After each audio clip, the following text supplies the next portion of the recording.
the President and the members of the Rotary Club. Thank you for renewing my membership, which I had forgotten. Not that anyone renews my membership anymore these days.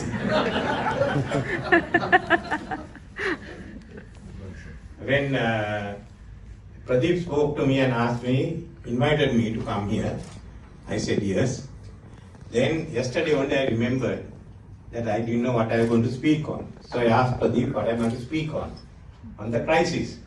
So I said, which crisis? There are so many, if you can't find one here, but invent one, he said. But at the moment, there are no need to invent any crisis, because there's one that we are facing, and that's basically leading, which we haven't done earlier, the unraveling of our economy, the unraveling of our social system, and most probably the unraveling of our political system. Economically, we have not seen such a situation since 1988-89, when we had the LTT on one hand, the JVP on the other hand, we had the IPEKF, and the economy really took a bashing. But that is nothing compared to what we are going through today. What are we faced with firstly? There is a decline in our foreign exchange reserves. I need to tell you how much it is. We just have a month, sometimes less. Our overall situation is bad because we don't have, the banks don't carry their own reserves, because in 2019 when we left, though we had 7 billion in reserve, there are about another 3 billion lying in the banks and other accounts in the exporters' accounts. Secondly, there is a decline in government revenue. In 2019, the government revenue was 1.8 trillion. In 2020, it was 1.3 trillion. And from January to September this last year, it was 1 trillion. So just can imagine what the revenue gap is. And the total debt has risen. By 2020, we had hit 101% of our GDP. This has never happened before. We've always tried to keep it at 85% and then try and bring it down, sometimes even in the 70s. Our foreign exchange debt is about 66% of it. Then we have the foreign exchange payments, foreign reserves, we have to make our payments. We have to pay about $6 billion a year for the next 5 years. So this is the foreign exchange situation we are facing. Then due to the shortage of revenue, we have resorted to money printing. One factory that I installed in Biagami now keeping all of you running, Thomas Dilaru. And between in 2020, the money increase was 23%. If you take 2019 as the base. So what have we got? You have money being printed on one side and a decline of foreign exchange, and as the result is the dollar, which was 181 in 2019 November, is now, you should know today, I don't know, someone said 240, but it's now coming close to 250. And we are having a number of foreign exchange transactions, either the government's rate, or the bank rate, or the PETA rate, and then what are the Undi and the Hawali brings you in. So that is basically the situation we have. So what are we having? What is the result? As the economy contracts that fast, the impact is being felt by the working class, the low income people, the Samurdhi and others. They are feeling it badly. I think it will come to a time before end of the year when one meal will have to be skipped. We are also finding the middle class, part of the middle class is slipping down, back. They are going out of the middle class into the low income category. That is the second issue. Then unemployment and inflation are on the rise. And the other one is that there is going to be a shortage of food production by March. And the other contrast to this, that there are still enterprises which make super profits, which leads to social tension. So how do we resolve this? Some people feel that this will be resolved when the global economy recovers from COVID-19. In the early occasions, when we had problems, we hit the rock bottom in 77 or 89 or 2001 or needed help in 2015, the global economy was doing well. So we could always go to them and get some spare cash in some way or other. We went along to the IMF. The IMF provided us with the funding, but there were always allies around. We ensured that every country was our friend. But this time it's different. According to the IMF, the first quarter of 2022, there will be a slowing down of growth. That is due to Omicron. But they say thereafter, because the US and China are slowing down, the rate of growth globally will slow down. If you look at the advanced economies, for 2021 the growth was 5%, for 2022 it is 3.9%, for 2023 it's 2.6%. For China it was 8.1% in 2021, 4.8% in 2022 and 5.3% in 2023. For emerging markets and low middle income countries like us, and this is, I am quoting what is for the top countries, not to us who are at the bottom, it still be 2021 was 6.8, 2022 is 4.8 and 2023 is going to be 4.6. And the global economy has lost up to $13 trillion, we lose up to $13 trillion by 2024. And the global debt, that is the official debt, government debt, the private sector debt, and the household debt is 256% of the global GDP. So this is what we will face in the next 2 years. The other short-term issue is Omicron. In advanced countries and China, over 70% of the people have received 2 vaccines, and nearly 50% plus, coming to 60% a booster. In Sri Lanka, 60% has coverage for the 2 vaccines and 25% the booster. So you can understand when the health authorities say the hospitals are filling up. They are filling up.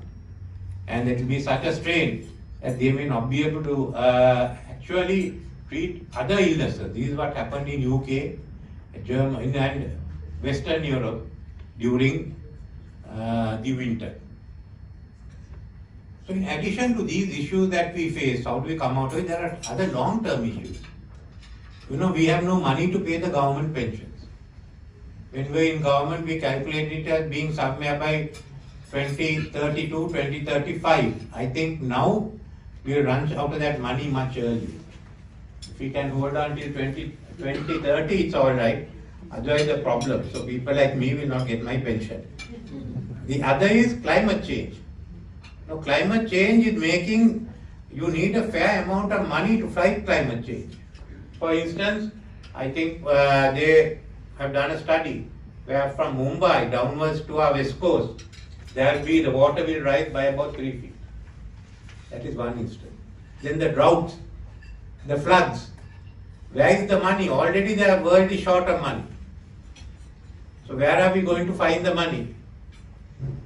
Otherwise, those who are there by 2040 may find that this is about 2 feet underwater.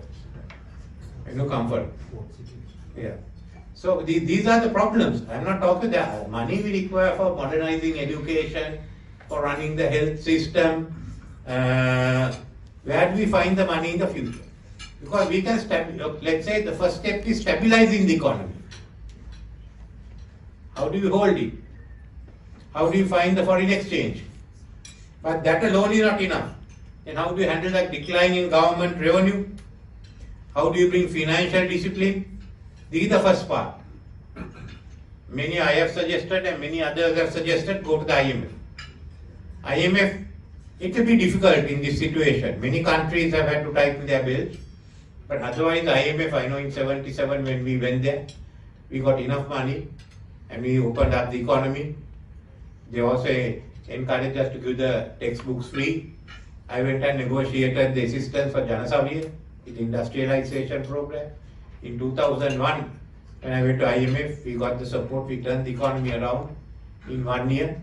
In 2015, we had come up and we had a surplus on the primary budget, which had carried through, we would have results. So anyway, that's what I say. But if the government says they are not going to the IMF, they must come up with a viable option. There are no homegrown options. What I call there are no bottle options. You must have a full list. And that is needed. If the government doesn't come up, I think I will ask for, and others will ask, for a statement by the minister in Parliament as to what are you going to do. Are you going to the IMF? If you are not, tell us what your options are. The country has the right to know. You can't hide things from Parliament. You read in the newspapers one step, and from the another day you find something contradictory. So that is what we have to do. Then we must look at our long-term issues. We have a balance of payment issues. Now we can't put that right in 24 hours. It will take us. We have to find new sources of foreign exchange. It will take you 10-15 years. When President Jayawardena started Mahavali, he started it in 78. We finalized the final irrigation works opened in 90, I think, or 91. But it was 2003 when we became self-sufficient in rice. So like that, there is a gestation period. Now, where do you do? How do you manage until that? That's one of the issues that we have. Then, where are we going to find our foreign exchange? What's going to be exports? We can't have apparel only. We have to compete with Bangladesh. There's one sector we are good in. What do you do with tea? We have to think anew. Are we going for semi-automation? Are we going to become a logistics center? Are we going into AI? Which means training people. If you say we want to go into IT, I will say you can't do it now. You haven't got the people. As you know, you've got two investors who come in, large investors. So they are recruiting personnel. As a result, the smaller guys have run short of IT personnel. So you've got to train them. Remember, these are long term. There are no magic wand. We have to look at the environment. How do we modernize? How do we join the fifth industrial revolution? So these are all to do with medium and long term economic development. You can't just come and say I will stabilize the economy. No, you must have a plan. And what do you think of our country, which was next to Japan in 1949 when I was born? We are down to Afghanistan.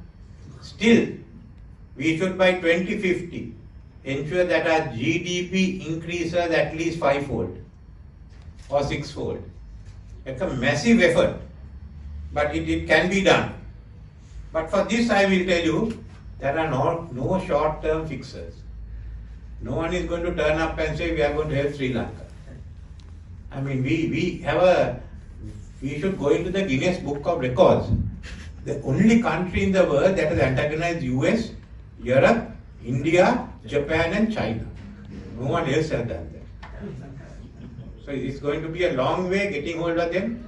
You don't realize the problems that we've had on this fertilizer deal. It has broken the confidence of the Chinese investors. It's going to take you time to repair it. Everyone says there will be Chinese investors coming. No, because we've broken their confidence. We signed an agreement which said if there's a dispute, it should be sent to arbitration, and then we didn't do that. It's gone down all the Chinese companies. India is looking at the same. We were promised 2 LNG plants, it has not come in. Japanese say we were promised an LRT, it has come in. So where do you win confidence? So this is what we have to do. There is no magic wand. I don't think we can do it the way we do now our politics. We've gone on personalities, we've gone on sound bites. We are all there to save the country, rata jatiya beraganna. As a result, ආර්ථිකය නැති වෙලා තියෙනවා. That is all that has happened. So we have to realize anyone who says I can do it, I'll do it in one term, is talking rot. What do you need? The country, the political system, the business system, all should understand that we should agree on a broad economic framework which will last for 15 to 20 years. Then governments come and governments go, it doesn't matter. I mean, very few prime ministers in Japan have lasted more than 2 years. It's called the revolving door government, because when one goes in, the other comes out. But look at its development. I think except for Nakasone and Abe and 2 or 3 others, no one else has done that. Look at the development that takes place. Why have the European governments developed? Because the basic economic framework is not touched unless there is a consensus. So Margaret Thatcher started a revolution in 1980. It went in the 1990s before most of Europe accepted it. So let us now work on what do we need. First decide where are we going, what are our objectives. What do you want to be in 2050? I would say what do you want to be in 2048? They are planned for 2049. The centenary of the creation of the People's Republic of China. The report is called Rejuvenation of the Chinese Nation. Singapore worked it out. So then we should be prepared. This is the test for everyone, for politicians and others. How do we get together? And how do we come up with a national framework? Within it, you can contest. If someone says, I will do better than you, someone succeeds, they'll get a second chance. If they fail, someone else will come in. But the policies don't change. You see the drama that goes on in Tamil Nadu. One group comes, locks the other groups up, they do something else. But Tamil Nadu is one of the fastest growing states in India. Whatever they do in politics or hit each other, they will not touch the economy. And the economy is developing. So we have to learn that there are no short-term fixers, there are no slogans, we can't have film stars. No, the country must have solid policies and people who can implement it, not merely at the top of the government, but those who are committed to in the private sector and the government sector. Other words, this is a chance we have to modernize. We won't get another chance again. We got one in 77. But that economy, that world is over. I wouldn't say that we can go ahead with what we did in 1977. We have to now think of 2048 and go ahead. So that is the only formula or the solution or the recipe I can give you. If you want the meal, everyone has to cook it together. Whether it's going to be biryani or not, I don't know, but you'll have something to eat. Thank you.